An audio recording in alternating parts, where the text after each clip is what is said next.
Hola otra vez. Acabo de decidir que no voy a lamentar más que me esté demorando más de lo que había pensado. Porque, bueno, ¿qué importa? Digo yo, no me parece lamentable nada de lo que estamos diciendo. A ver, después de esto, no avanza, no avanza, no avanza. A ver, ajá, claro, la gran, ¿cómo? O sea que en tu imagen no se ve Mm, no, que, solo tu foco. no me ves. Un momentico. No estás allí. Eh, Dice Edgardo Malaver y está tu foto. Caramba, no puse el video. Mira, no me Esa. quiero salir de aquí para que no, que la Ah, semana bueno, no pasada, importa, no importa, no es y bueno. además no encuentro cómo. Dentro de un ratico pongo mi rostro. A ver, entonces, la gran clasificación, la clasificación más general que se puede hacer en los cuentos es la de tradicional y contemporáneo, ¿no? Y entonces aquí tengo un cuadrito que nos habla de eso. Se puso muy poblado el cuadrito. Pero esto es lo que más frecuentemente encuentra uno cuando busca las diferencias entre cuento popular y, o maravilloso, folclórico, tradicional, y hay otros adjetivos que se le pueden poner, y el cuento contemporáneo, que también se le suele llamar cuento literario y a veces incluso cuento culto. Es un adjetivo demasiado pretencioso, no quise ponerlo ahí. Bueno, el cuento popular, digamos, el tradicional, tiene una sucesión de episodios, mientras que el contemporáneo cuenta un solo suceso, ¿no? Ya eso lo hemos mencionado. Eh, Ahí puse unos ejemplos para que, bueno, si los conocen o si les pica la curiosidad, pueden ir a ver esos cuentos y ver que en El gato con botas, que seguro que todos conocen, no pasa una sola cosa.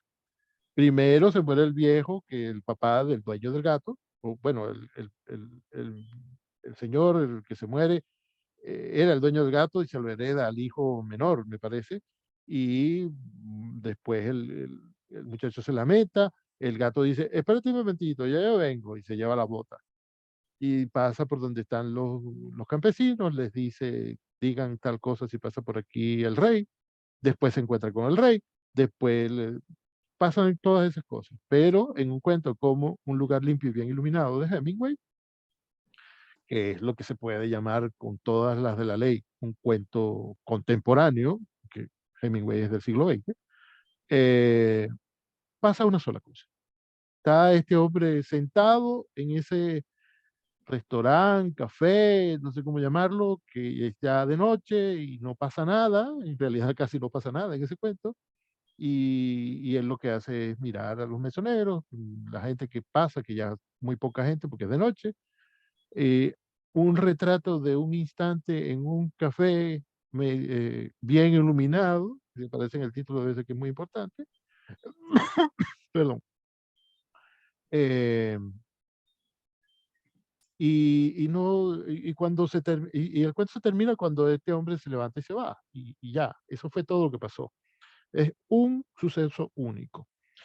Em, Otra diferencia, no sé si me voy a detener mucho en este cuadro porque pienso dejarles este cuadro para que lo examinen. Los episodios se subordinan al personaje y en el otro caso es al revés.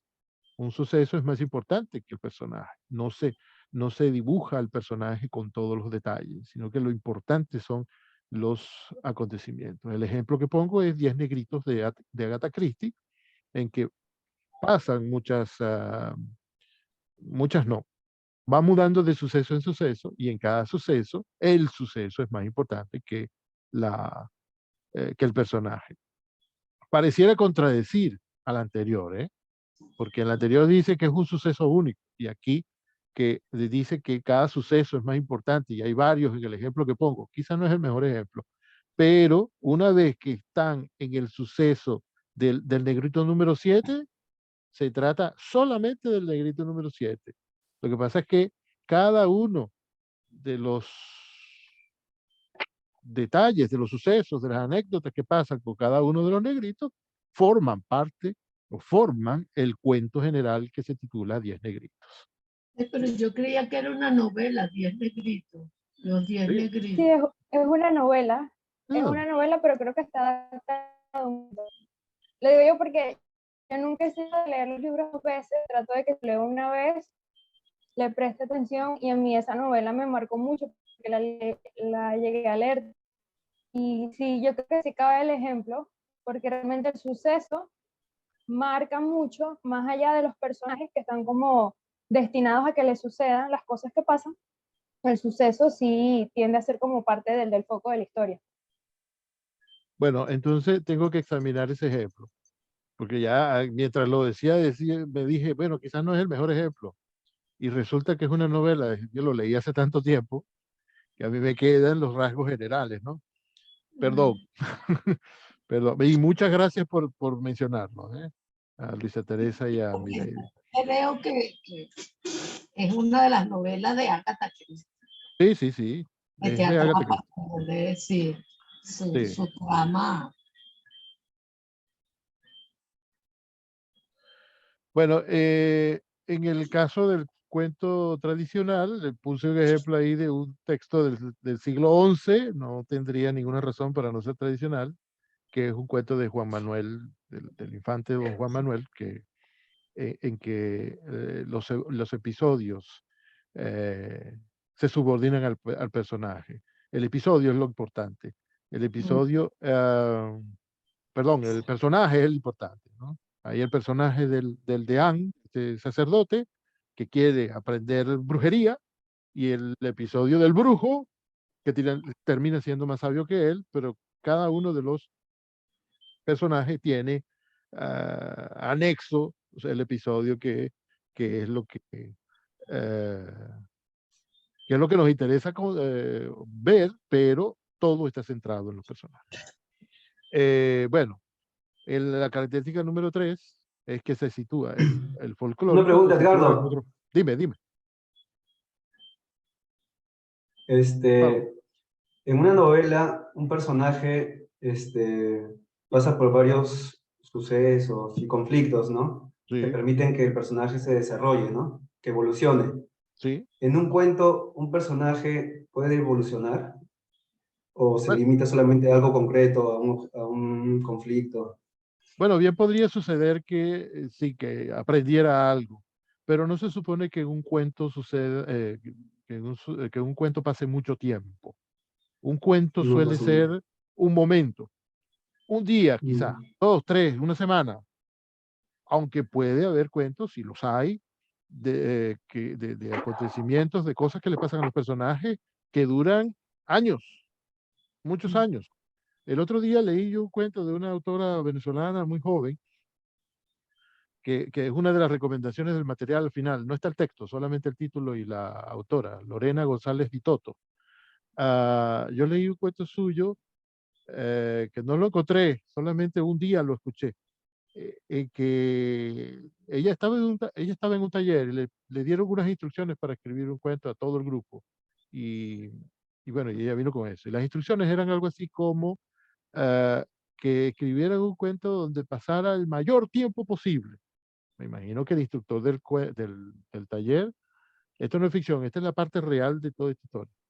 Me imagino que el instructor del taller habrá pensado, bueno, se van a concentrar en unos 3 o 4 días. Bueno, esta muchacha comenzó la historia en el origen del hombre, ¿no? Cuando no éramos hombres siquiera, ¿no? Y pasó por toda la prehistoria y por la edad de piedra y la edad de hierro y la edad la otra y la Revolución Francesa y la industrial y la Segunda Guerra y yo, Dios mío, ¿qué es esto? Me decía yo, ¿para dónde va esto? Y al final, bueno, todo aquello sucedió porque fulanito de tal, el personaje que por fin, como en la página 4 aparece, tenía que llegar y abrir aquella puerta. Y listo, se acabó el cuento. Era algo así como que en la última línea el personaje abre una puerta. Y para eso tuvo que pasar todo lo que ha pasado en la historia de la humanidad.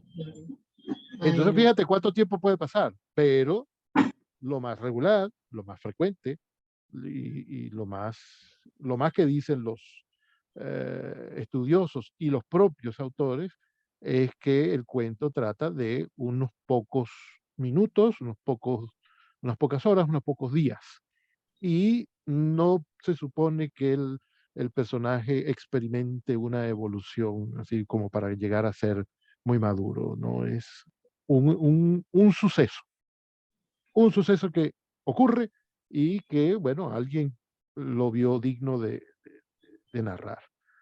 Eh, Antes de pasarle la palabra a Randolph, voy a decir que hay un autor mexicano que ya no recuerdo cómo se llama, pero seguro que lo voy a recordar dentro de poco, que dice, eh, en una novela, no, él dice, en un texto, si hay un viaje, un crimen y una mujer, es una novela. Si no, es un cuento. A ver, Randolph, dime.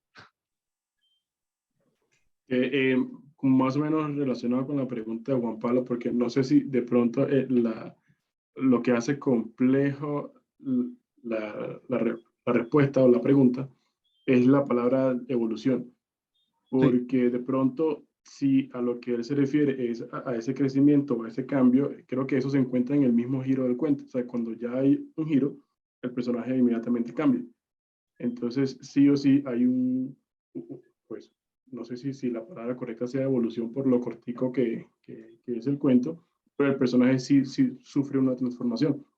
Ahí, me acordé, esa o sea, misma. él lo preguntó, yo me acordé fue de uno de mis cuentos y lo relacioné fue con el cambio cuando pasa de ser, no sé, en otro caso, desconocido a conocido o de una persona con un propósito predecible y termina siendo lo que uno no es, o lo que uno no espera que sea. Entonces, creo que el mismo giro del cuento es lo que influye en esa evolución del personaje, aunque no sea tan relevante o tan notorio, no voy a decir relevante, tan notorio como en la novela.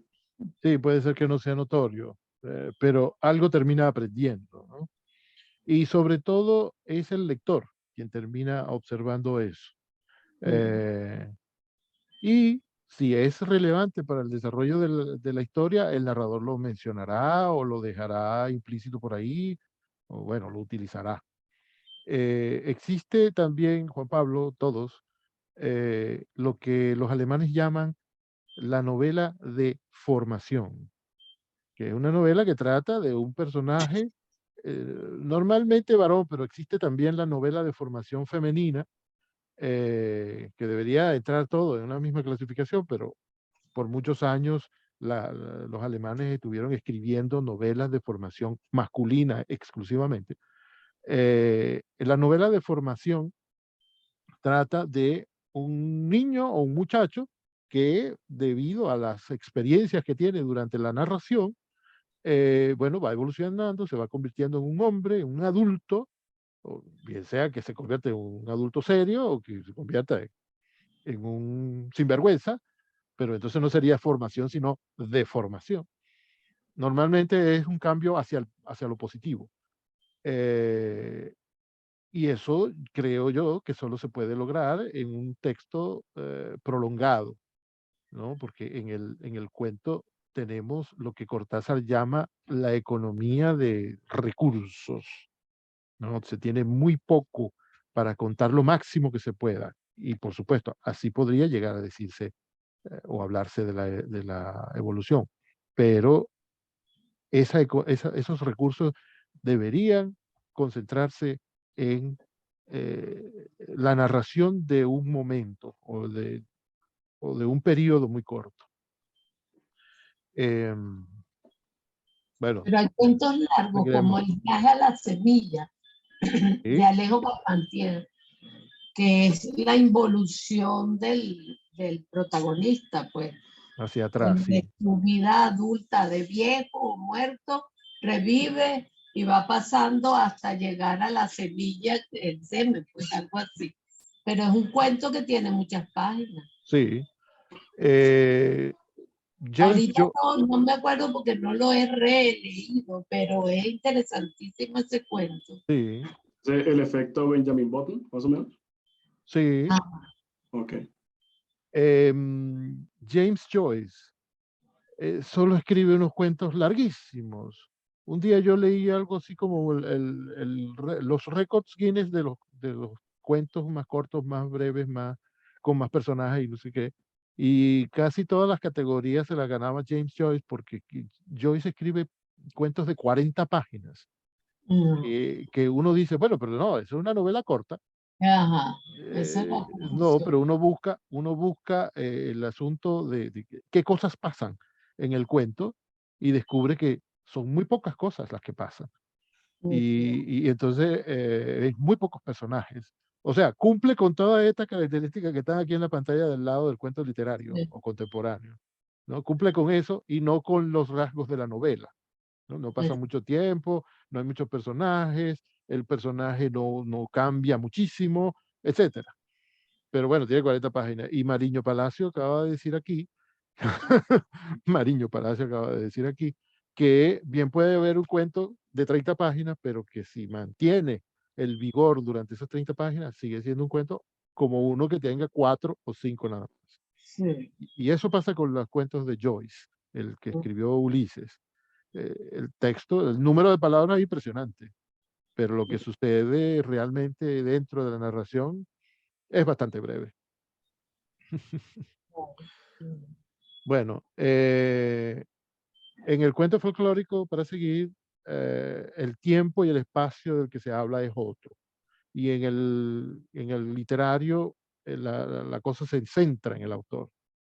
En el cuento folclórico se resuelven los problemas y conflictos dándole un castigo al transgresor, al ofensor, y dando una recompensa a la víctima. El ejemplo que me pareció mejor es el de Hansel y Gretel, un cuento que ustedes conocen. Los malos terminan mal y los buenos terminan bien. Eh, la, la- el cuento literario interroga más bien sobre la realidad y plantea problemas y conflictos. El cuento tradicional resuelve un problema y el cuento literario problematiza la realidad, ¿no? Hace lo contrario. La cosa está bien y viene el autor, tipo así como Cervantes, y dice, no, un momentico, esto está muy bien aquí, vamos a echarlo a perder. No echarlo a perder, crear preguntas, crear problemas. Esto está bien realmente así. El casamiento engañoso es una novela ejemplar, que eso es un cuento, él la llama novela porque en ese momento se llamaba así, pero es un cuento más o menos largo, pero ahí lo que estaba pasando simplemente era que dos personas se estaban casando y resulta que la mujer engañó al marido que pretendía engañarla a ella para quedarse con su fortuna. ¿No? Y ahí, ¿verdad? De ahí puede uno sacar cientos de problemas contemporáneos, antiguos, del futuro, y cientos de conflictos que hay entre los seres humanos. El cuento tradicional no hace eso. El cuento tradicional parte de una situación feliz, una situación ideal, y luego surge el problema que los protagonistas resuelven y terminamos felices. ¿No? E incluso eso sirve para moralizar, porque tiene moraleja. El carácter impersonal del lenguaje empleado es una característica del cuento popular y el lenguaje personal el lenguaje personal aparece en el cuento literario. Esto es más o menos confuso al principio. El carácter impersonal del lenguaje se refiere a que no importa cómo hable el autor en su vida cotidiana, para escribir un cuento popular, tradicional, utilizará el lenguaje que normalmente se utiliza para escribir un cuento tradicional o que se utilizaba. ¿No? Por ejemplo, vamos a poner un ejemplo sencillo. En un cuento tradicional vas a comenzar con, había una vez, en un lugar muy lejano, un niño llamado fulano. No, había una vez, en un lugar muy lejano, un rey, porque siempre trata de reyes, etcétera, ¿no? Y en el cuento literario, no, tú empiezas como te da la gana. El cuento, el narrador contemporáneo habla a su manera, habla como él habla siempre. No acepta que haya parámetros y patrones para escribir un cuento o para expresarse en un cuento. Ana María Matute, que es la que escribió Bernardino, el ejemplo de ahí, yo me imagino que Ana María Matute hablaba como se habla en sus cuentos, porque es lo que se podría llamar la regularidad hecha prosa, hecha lenguaje. Siempre es más o menos esa forma de hablar, y que debe ser la forma personal en que Matute utiliza el lenguaje. Bueno, esta es la sexta, que es la transmisión oral, transmisión escrita, todos lo sabemos. Yo pongo ahí entre corchetes audiovisual, porque bueno, ahora ya no solo es escrito, sino que el cuento también se está transformando en un texto audiovisual, que puede ser escrito, que puede ser audio, que puede ser visual. Ya las películas son textos visuales, audiovisuales, pero está sucediendo con los cuentos también.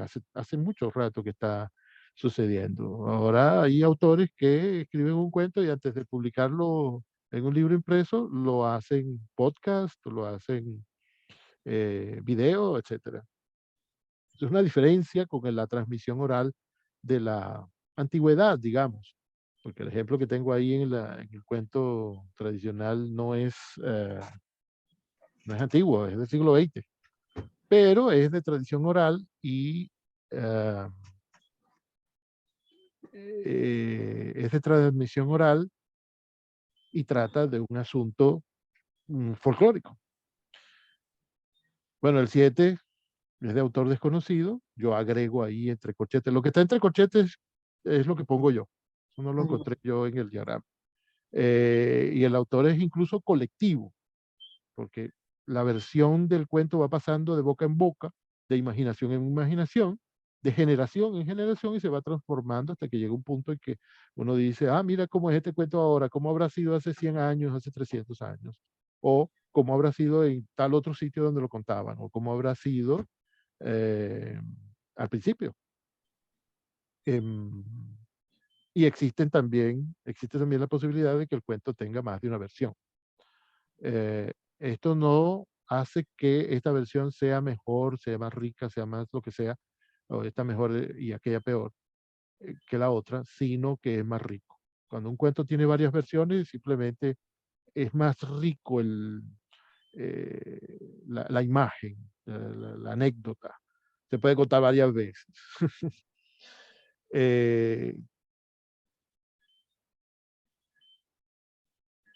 Creo que me perdí. Estoy en el 7. Ah, sí, pasa eso con el romance del Conde Olino, que existen 3 o 4 versiones y todas son bellas y todas son, todas tienen algún detalle que las otras no tienen. En el cuento tradicional prevalece un solo punto de vista. Fíjense que Los Tres Cerditos, por ejemplo, el narrador siempre habla en tercera persona, siempre el protagonista es el cerdito, siempre el malo es el lobo, siempre el lobo es el que el que persigue a los cerditos, y pasa solamente eso, ¿no? Pero en un cuento como El Carrusel, que es un cuento contemporáneo, el narrador cambia a medida que va pasando el texto. Eh, el narrador comienza contando un cuento de lo que le pasó cuando, o parece que nos va a contar lo que le pasó un día que llegó a Frankfurt y que salió a tomarse una cerveza, y bueno, se consigue un señor que le cuenta su historia. Ah, el narrador acaba de contar, perdón, el narrador acaba de cambiar. Ahora ya no es este muchacho que se acaba de mudar el que cuenta, sino el viejito que él se encontró en la cervecería. Y el viejito puede contar en primera persona, como venía contando él, o puede contar en tercera persona. Puede contar en presente, puede contar en pasado. Puede contar, y el siguiente narrador es un personaje del cuento que empieza a contar el viejo, que, bueno, pone las cosas según su visión, ¿no? Cambia de perspectiva todo el tiempo. El cuento cambia de perspectiva 7, 8 veces a lo largo del texto. Lenguaje popular, lenguaje culto, aunque agrego ahí con libertad, porque en cuentos como los de Luis Barrera Linares, el lenguaje culto parece vulgar o parece popular. Echa mano también de lo popular para contar una historia que puede ser una historia del mundo intelectual, del mundo culto, El soldadito de plomo tiene título de cuento de Andersen, pero es del autor venezolano Luis Barrera Linares. Es una reescritura del cuento de Andersen. Y hace miles y miles de referencias textuales a películas, a cuentos, a canciones, al cine, a un millón de cosas que no conocería el autor si no fuera porque es capaz de usar un lenguaje culto, y que se dirige a lectores que también son cultos, y solo de esa manera puede ser entendido el texto, entendiendo las referencias de las canciones que menciona, de los actores de Hollywood que menciona, etc. Eso Y el aplica último, un poquito qué pena, disculpa. adelante. Eso aplica un poquito bueno, no sé, me hizo recordar como Moby Dick, ¿no? Cuando uno va leyendo Moby Dick, al principio uno siente que tiene que saber de navegación y todo eso, porque si no, como que siento que voy a perder algo importante. Y resulta que no es tan así. Sí, y en los libros de Joseph Conrad, si uno no ha estado en un barco, uno no entiende nada. Es más, si uno no ha sido marinero, no entiende lo que le dicen. Y en Moby Dick puede pasar eso, sí, ciertamente. Bueno, en estos cuentos de Barrera Linares, si tú no has escuchado boleros, no sabes de qué te están hablando. Si tú no te has metido en una cervecería y has usado una rocola, no sabes de qué te hablo. Claro. Bueno, el último, en el del lenguaje popular está como ejemplo a Cucarachita Martínez. ¡Ay, Martínez con S! Ahí hay un Ay, no error. estaba viendo. Yo dije, No, ahí hay un ¿será? error. Con Z. La Cucarachita Martínez y Ratón Pérez es un Sí. cuento popular de tradición oral que Antonio Arraiz convirtió en un cuento escrito, pero sigue siendo tradicional, ¿no? El cuento se comporta como un cuento tradicional y los personajes se comportan como unos personajes tradicionales. Primero pasa esto, luego pasa aquello, luego aprende, etcétera, ¿no? Y la última es el desenlace de la historia, que en el cuento tradicional siempre es feliz. Eh, y en el cuento contemporáneo casi nunca. Ahí dice no siempre el desenlace es feliz, pero en realidad es que casi nunca, ¿no? Da como penita contar un cuento en la contemporaneidad y que tenga un final feliz. Eso lo critican mucho la gente. El cuento Los que abandonan Homelas, bueno, abandonan Homelas precisamente porque lo que está pasando, que es muy bueno, tiene una causa muy triste, muy dolorosa, y ellos sienten culpa, aunque no han hecho nada, y lo peor que pueden hacer para su bienestar es irse de Homelas, que es un lugar. Ese no es un final feliz. En primer lugar, porque en Homelas se vive maravillosamente bien, es el lugar perfecto, pero hacen sufrir a unas personas al vivir de esa manera. Entonces, ellos prefieren huir de ese lugar para no ser culpables de eso. Es un desenlace que no es de ninguna manera feliz. Por donde quiera que lo veas, no es feliz. En el cuento La princesa y el guisante, la muchacha pasa por un trance, vamos a decir, un apuro al principio de la historia o durante toda la historia, pero al final se casa con el príncipe y bueno, termina feliz. Y vivieron felices para siempre, es la última frase del cuento. Eh, ah, ya los entretuve demasiado con esto, aunque me apuré. Vamos a ver qué lámina viene. Creo que va a quedar hasta aquí y con la promesa de que seguimos. Digo que va a quedar hasta aquí porque lo pensé así, ¿no? Ajá, ya, las demás láminas no tienen nada todavía. Porque sabía que me iba a pasar, pero no tanto. ¿Hay alguna pregunta hasta ahora? No debería, porque han estado interviniendo. Claro, pero entre el cuento folclórico y el tradicional puede haber diferencias, ¿no? Sí, sí, aquí están las diferencias. Digamos que las 10 más importantes. Pero si entiendo bien tu pregunta, Luisa, tu intención, te puedo decir que el cuento contemporáneo puede echar mano, puede recurrir al cuento tradicional para contar la historia que desea contar. Barrera Linares pareciera estar contando un cuento, por lo menos por el título, un cuento tradicional como El Soldadito de Plomo, y resulta que no, está contando la historia contemporánea, pero bueno, es la misma historia, pero la está contando de otra forma. Claro. Esa otra forma lo hace. La textualidad se da plenamente. Sí, Ahí, sí. ahí en el chat yo les compartí una parte, hay un texto que se llama El héroe de las mil caras, que es el que estaba usando para mi tesis, y allí me he encontrado con muchas cosas increíbles que deberían leer. Pero ahorita que estaba hablando de lo del cuento popular, me acordé de esta cita, que fue la que les coloqué allí por el hecho de como la referencia a la síntesis de la idea. Dice, lo asombroso es que la eficacia característica que conmueve e inspira a los centros creadores profundos reside en el más sencillo cuento infantil, como el sabor del océano está contenido en una gota y todo el misterio de la vida en el huevo de una pulga. Entonces, todo lo que puede decir algo tan sencillo como una gota de mar o como un huevo pues, en proceso de germinación. Este es más o menos lo que he ido entendiendo de lo que debería entenderse como cuento popular. Y aunque sea bien comprimido, un archivo zip, cuando uno lo descomprime se da cuenta de que hay mucha más información de la que se mira desde lejos. Eso lo pusiste en el grupo. En el chat, no, en el chat Ah, en el chat, ok. de acá. Ah, porque ahí no se lee.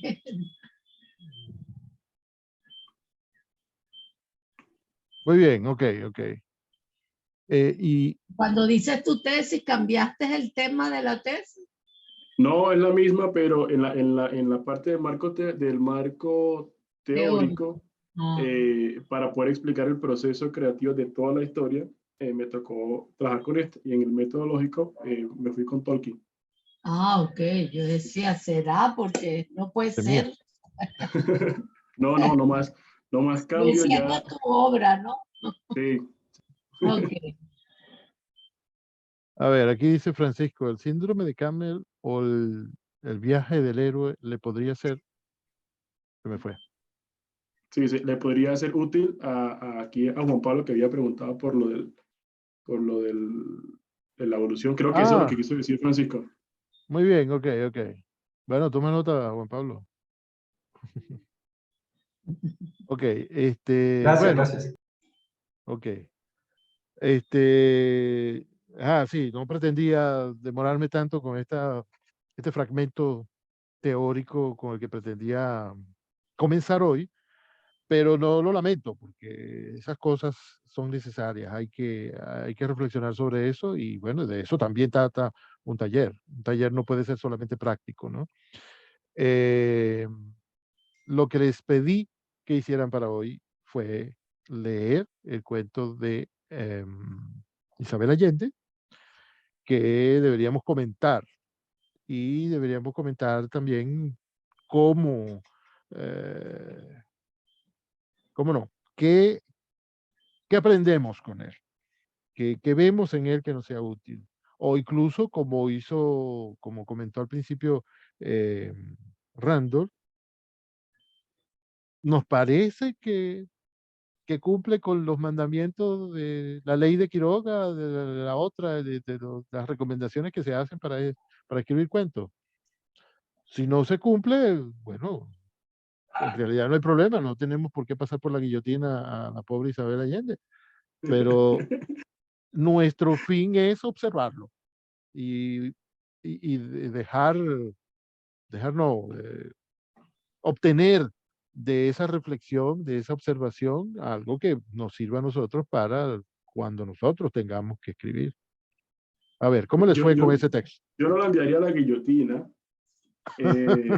porque sí está súper interesante. Solo que hay como un dejo de seducción allí en la narración que puede confundir, o de pronto fui yo quien se confundió, por el hecho de que el nombre del cuento es el lugar y no uno de los personajes. Entonces, pues lo que yo hice a medida que iba leyendo era tratando de entender al lugar en función de los personajes que lo visitaban, etcétera, etcétera. Entonces, nunca quise quitarle protagonismo al lugar, porque si ella lo usó para el título, por algo debía ser. Entonces, claro, la historia es súper bonita. Al final yo puse lo mismo que comenta la profe Luisa. Me parece que hay como una especie de efecto Benjamin Button también al final, que está súper interesante, pero me dejó con un poquito de sinsabor al final el hecho de que la misma narración, según lo que yo había entendido, le restó un poquito de protagonismo a lo que yo esperaba que fuera el protagonista, que era pues el pequeño Heidelberg. Bueno, aunque creo que tienes razón, tengo que señalar que nunca salen del lugar, del bar, de la pista de baile, del pequeño Pues, Heidelberg. pero es que hay dos referencias allí medio geohistóricas, no sé si esa palabra existe, que es Claro que sobre sí. lo de la crisis del petróleo, que eso me llevó fue a Chile, pero los personajes tienen muchas referencias españolas. Entonces había como un cruce y un voyage, no sé. No quiero que nos desviemos para allá por el asunto del petróleo ahorita. Si nos desviamos está bien, pero que te tengo que decir que yo tengo la hipótesis de que eso no es Chile. Ah, ¿no? No, yo tengo la hipótesis de que eso es Venezuela. Venezuela por el petróleo. Yo No no lo solo, he leído. ¿Qué opinas? no solo por el petróleo, sino Yo por el también Caribe. creo que es Venezuela. Dameri, ¿cómo dices? Que también creo que se refiere a Venezuela. O sea, leerlo lo relaciona con Sí, Venezuela. sí, habla del Caribe, y Chile no es Caribe.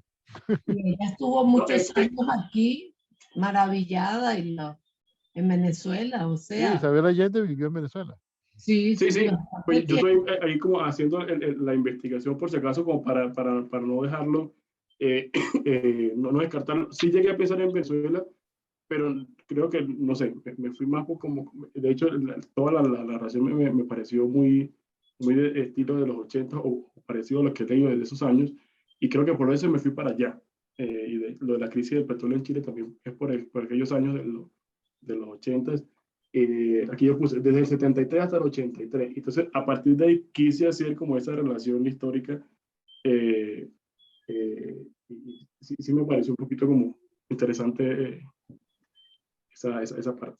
Pero Pero esa fue que, la etapa de la vida que ella vivió aquí, por eso Ujú. puede estar reflejada, porque Sí. en el 73 tuvo que salir, si no fue ese año, fue el siguiente, y vivió todo ese tiempo aquí. No Ujú. recuerdo hasta qué año estuvo en Venezuela. no, yo tampoco. Pero mira, oye, qué meticuloso Randall con la tarea, ¿eh? No quiero que se escape el asunto del lugar, que parece, por el título uno dice, uno luego descubre que ese título se refiere al lugar donde se desarrolla todo, que nunca salen de ahí. Eh, pero bueno, debe ser significativo, como él dice. Si lo pone como título, tiene que ser muy significativo. Claro. ¿Qué me dicen? ¿Qué Y leen los demás? ese cuento está en el disparador, es lo que tú Sí, sí, mandaste. sí, sí, es el Ah, último, es el último. Sí, el se encuentra en último. las últimas. Sí, es el último. Ok. Profesor, Dígame. este, yo, bueno, pues voy a dar un pequeño resumen de mi impresión a lo que hace referencia al cuento al final en su conclusión. Yo relaciono que, o sea, el capitán con la niña Eloisa, si mal no me equivoco es el nombre, y la mexicana, como quizá, no sé, ahorita lo relaciono así, puede cambiar. Que fue como si él se enamoró, ¿verdad? Se enamoró como quien dice el amor de su vida y quizá por alguna circunstancia o algún suceso, pues ese amor desapareció, entonces no lo consiguió más nunca. Y relaciono el título del cuento, o sea, que todo se concentra en ese escenario, pero también lo relaciono como que si fuese el tiempo, o sea, el transcurso de la vida de estos personajes en los que cada personaje cumple un rol durante